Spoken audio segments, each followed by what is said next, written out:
Good morning everybody. अब अभी तक हमने साइंस में second chapter acid base and salt अम्ल क्षारक और लवण में अम्ल की विशेषताएं प्रॉपर्टीज ऑफ एसिड एंड उसका टाइप और उसके प्रकार पढ़ लिए थे।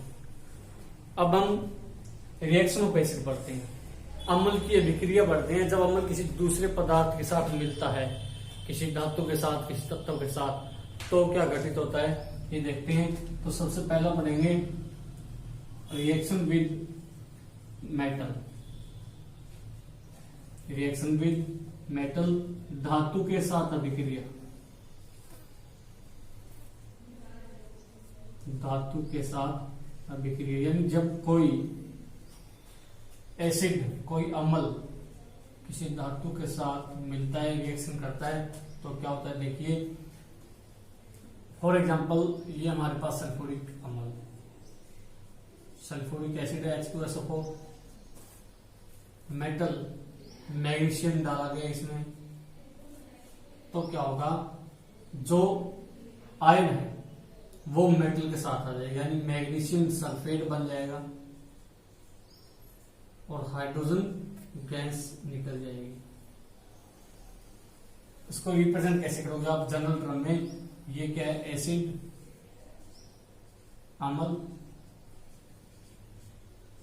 प्लस ये मेटल धातु, प्रोडक्ट क्या होगा, ये आयन इन साल्ट लवण, ये हाइड्रोजन गैस।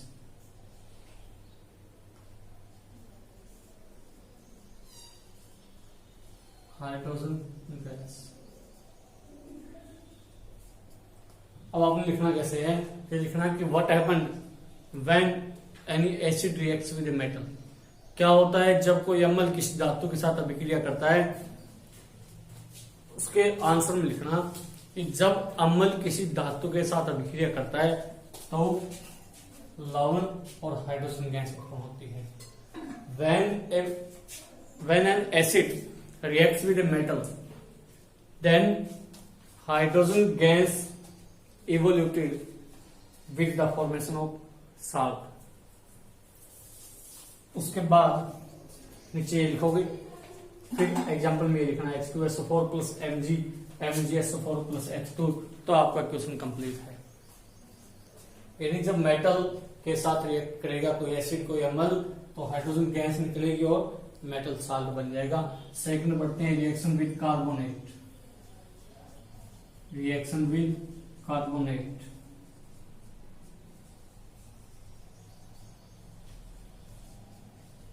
और कार्बोनेट आपने पढ़ा होगा CO3, कार्बोनेट के साथ अभिक्रिया।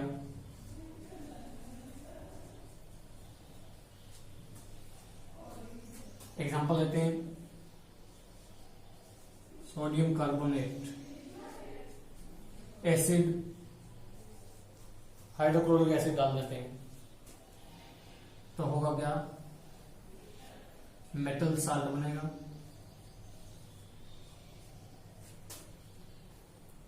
वाटर और हाइड्रोजन गैस वाटर और कार्बन डाइऑक्साइड गैस निकलेगी। जब किसी कार्बोनेट में एसिड को डालते हैं तो मेटल साल्ट, वाटर और कार्बन डाइऑक्साइड गैस, तीन चीजें बनती है।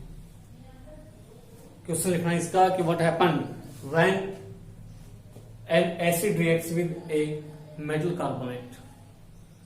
जब कोई अम्ल धातु कार्बोनेट के साथ अभिक्रिया करता है तो क्या होता है, आंसर में लिखोगे when an acid reacts with a metal carbonate then salt is produced with water and carbon dioxide. जब अम्ल किसी धातु कार्बोनेट के साथ अभिक्रिया करता है तो लवण, जल और कार्बन डाइऑक्साइड का निर्माण होता है।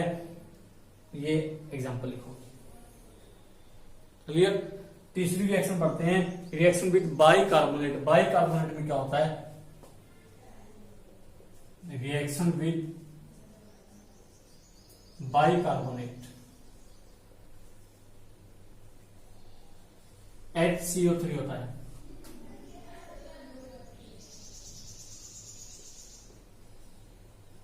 बाइकार्बोनेट के साथ अभिक्रिया,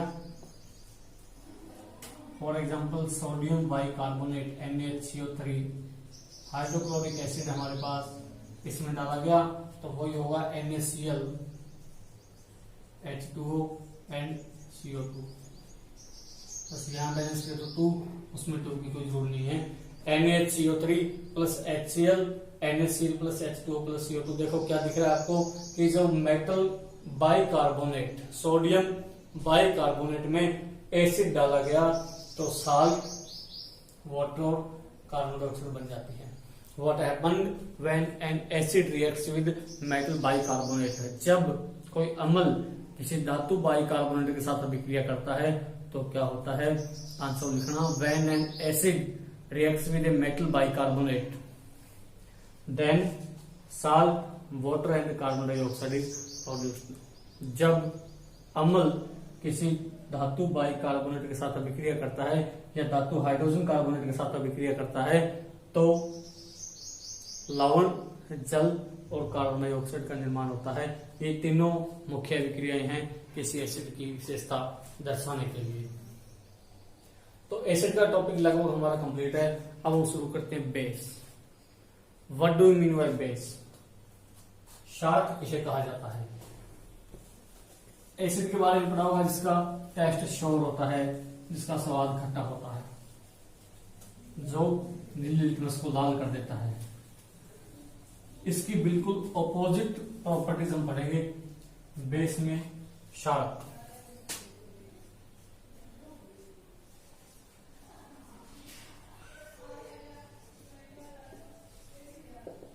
क्षारक कौन से पदार्थ होते हैं?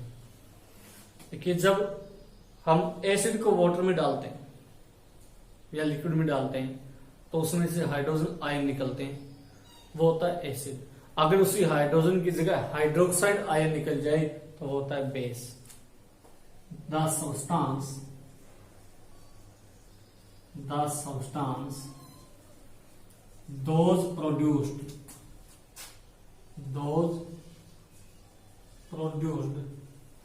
hydroxide ion OH negative in water, वे पदार्थ जो जल में डालने पर हाइड्रोक्साइड आयन उत्पन्न करते हैं क्षारक कहलाते हैं। यह क्षारक। दूसरी टर्म है इसमें क्षार, अल्कली बोलते हैं। अल्कली कौन से पदार्थ होते हैं? अब क्षारक में कुछ क्षारक ऐसे भी होते हैं जो जल में घुलनशील होते हैं, सोल्यूबल होते हैं, और कुछ इनसोल्यूबल होते हैं जो जल में घुल नहीं सकते। तो जो क्षारक जल में घुल जाते हैं वो क्षार कहलाते हैं, अल्कली कहलाते हैं। The base which is soluble in water,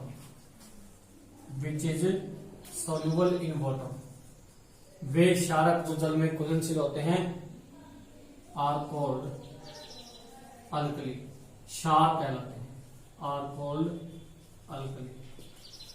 और समझ गए, सारे क्षार क्षारक होते हैं लेकिन सारे क्षारक क्षार नहीं होते।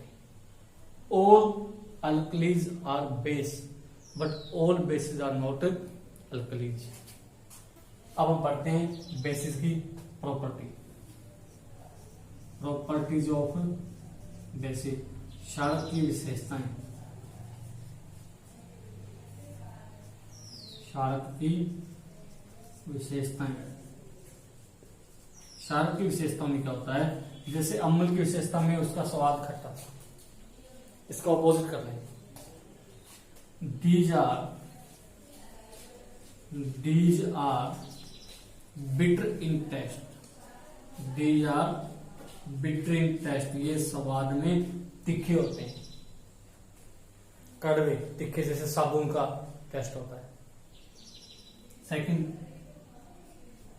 these turns red litmus to blue। ये लाल लिटमस पेपर को नीला कर देते हैं। तीसरा, जब इनको मेटल के साथ रिएक्ट किया जाता है तो ये भी हाइड्रोजन गैस प्रोड्यूस करते हैं। These produces hydrogen gas